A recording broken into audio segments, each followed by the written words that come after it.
à vous, que Dieu vous bénisse de partout où vous nous recevez et bienvenue dans Exomat, ce programme matinal que nous avons coutume de tenir ensemble avec vous pour partager la parole de Dieu, connaître la pensée de Dieu, savoir ce que Dieu veut et attend de nous.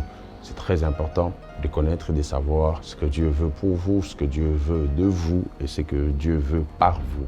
Et c'est ce que nous essayons par sa grâce de faire et je crois que nous essayons de bien le faire pour vous faire connaître sa pensée pour vos vies, pour nos vies, afin qu'ensemble nous puissions vivre et finir nos vies sur cette terre comme un homme qui s'appelait David. Parlant de lui dans Actes chapitre 13, la Bible déclare qu'en son temps, en sa génération, il a servi au dessein de l'Éternel. Et je crois qu'en connaissant la pensée de Dieu, nous allons ensemble servir au dessein de Dieu. Et en ces temps-ci, qu'est-ce que Dieu veut de nous? Il veut que nous puissions croître, quitter un niveau A vers un niveau B. Pourquoi pas aller jusqu'au niveau Z? C'est ce que nous essayons ensemble d'apprendre et de faire une quête de la connaissance de la parole de Dieu qui nous permettra de croître ensemble. Si vous avez le même désir que moi, alors je vous prie de rester connectés pour qu'ensemble nous puissions décoller dans les secondes qui suivent dans notre message sur la croissance spirituelle. À tout de suite.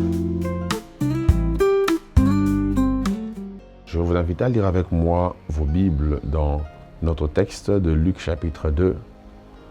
N'oubliez pas que moi j'utilise la version Martin pour cet enseignement.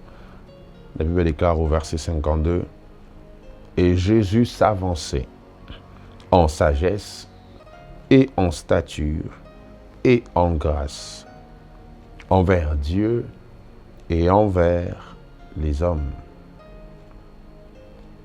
Envers Dieu et envers les hommes. Un détail important sur lequel je reviendrai. On a commencé à voir beaucoup de choses concernant la croissance et je vous ai donné ce qu'on appelle des domaines dans lesquels nous devons croître. Je parlais de la sagesse que la Bible mentionne premièrement. Je vous ai parlé de la stature que la Bible mentionne aussi. Je vous ai fait voir que la stature, c'est la dimension organisationnelle dans une croissance.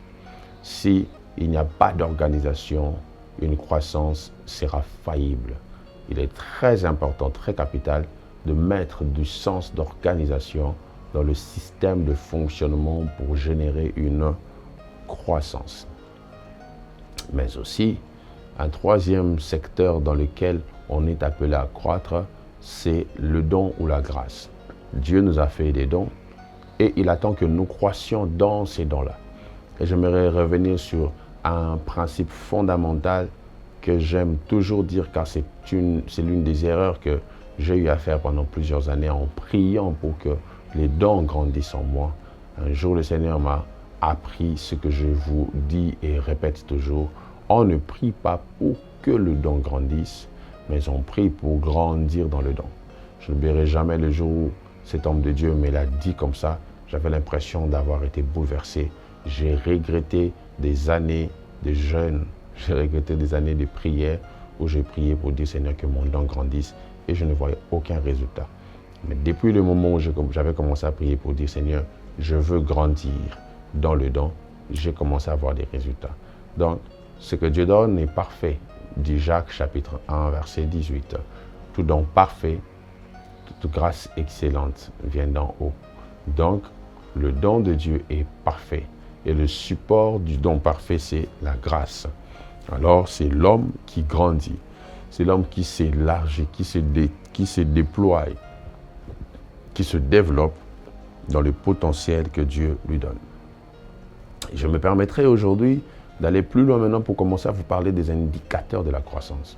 Quelles sont les choses qui, lorsqu'on les voit, on peut dire ou on sait dire que là, il y a une croissance. Là, on est en train de grandir. Là, il y a un développement qui est en train de se faire. Quelles sont les choses qui, lorsqu'on les regarde, on peut se dire là, il est en train de croître, il a grandi. Aussi vrai que physiquement, il existe des indicateurs de la croissance, spirituellement aussi, il existe des indicateurs de la croissance. Il existe de ces choses qui, lorsqu'on les voit, on peut savoir que la croissance est en train de se poursuivre.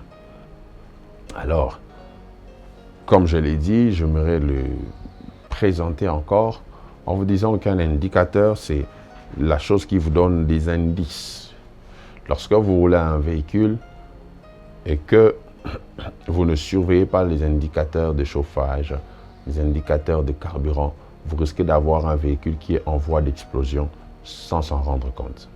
Les indicateurs sont très importants pour permettre de savoir jusqu'où on peut aller.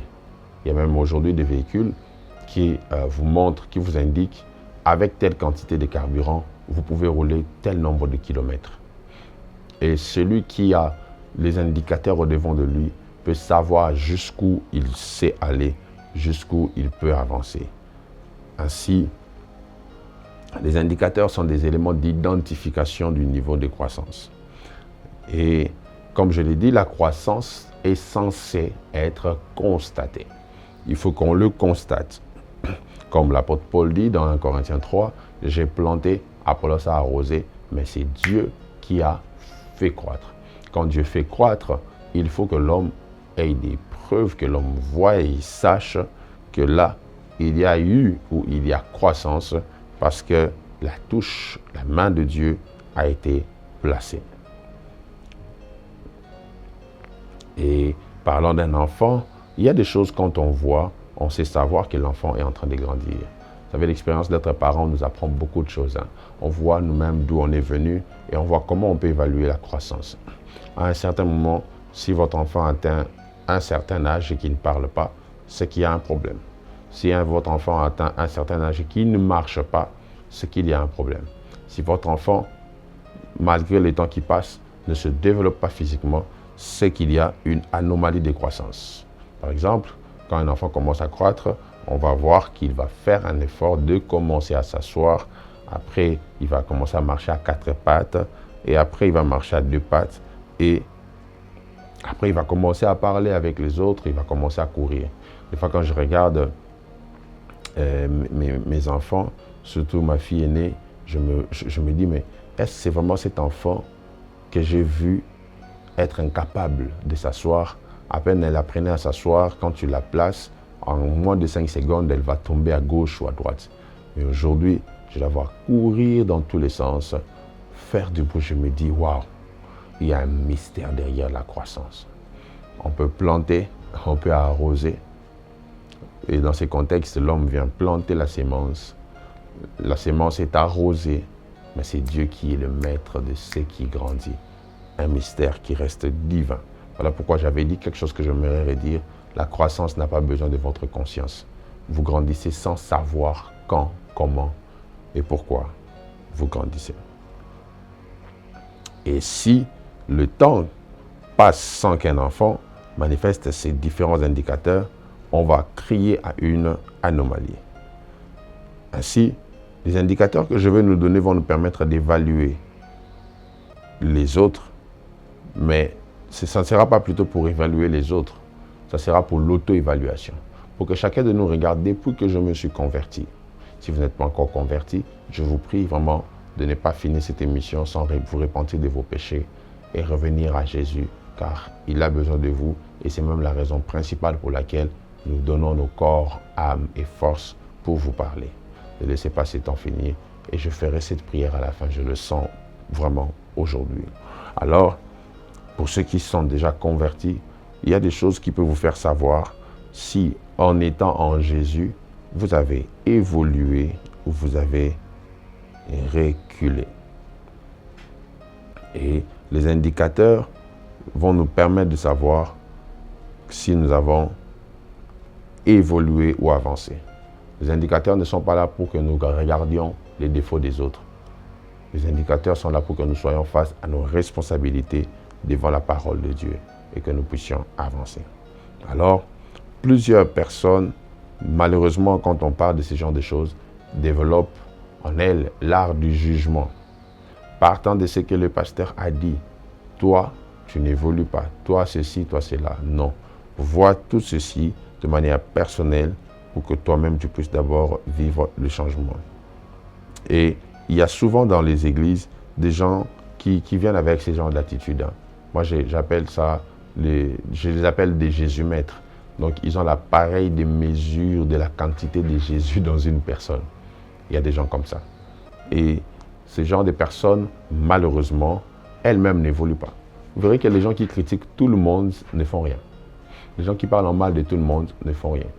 Parce que ils n'ont pas au-devant d'eux les indicateurs qu'il faut pour que leur propre croissance soit évaluée. Alors, si tes critiques sur les autres vont les aider à avancer, pendant que toi-même tu n'avances pas, c'est qu'il y a un problème. Il faut que tu apprennes aussi à te faire des autocritiques. Ainsi, quand tu critiques quelqu'un, tu lui révèles ce qu'il doit corriger pour s'améliorer. Mais quand tu n'es pas critiqué, tu ne sais pas dans quoi tu dois t'améliorer. Tu ne sais pas sur quoi tu dois travailler. Voilà pourquoi les indicateurs que nous allons donner sont des instruments de détection des immatures afin que nous ayons la possibilité de faire des évaluations personnelles. Permettez-moi de lire avec vous la Bible dans 1 Corinthiens chapitre 13, le verset 11. Je crois que c'est l'un des textes qui parle un peu clairement sur la maturité quand l'apôtre Paul dit ceci. Quand j'étais enfant, je parlais comme un enfant. Je jugeais comme un enfant. Je pensais comme un enfant. Mais quand je suis devenu homme, j'ai aboli ce qui était de l'enfant. Quand je suis devenu homme. Voici, je vais vous donner les indicateurs de la croissance. Le premier indicateur de la croissance, la première des choses que j'aimerais vous dire, que lorsque vous allez la voir, si vous l'avez déjà vu, constater dans votre vie, sachez que vous êtes en train de grandir. Le premier indicateur de la croissance, c'est le changement de vie. Je le reprends, le changement de vie. Vous savez, si je dois revenir quelques années en arrière, ce que je pouvais faire avec 100 $ en main, ce n'est pas ce que je ferai avec aujourd'hui. Aujourd'hui, si j'ai un billet de 100 $, je pense à d'autres choses par rapport à 5 ans passés. Je pense à d'autres éléments. Pourquoi? Parce qu'il y a eu des changements dans ma vie. Il y a eu de grands changements dans ma vie. Ainsi, lorsque nous donnons nos vies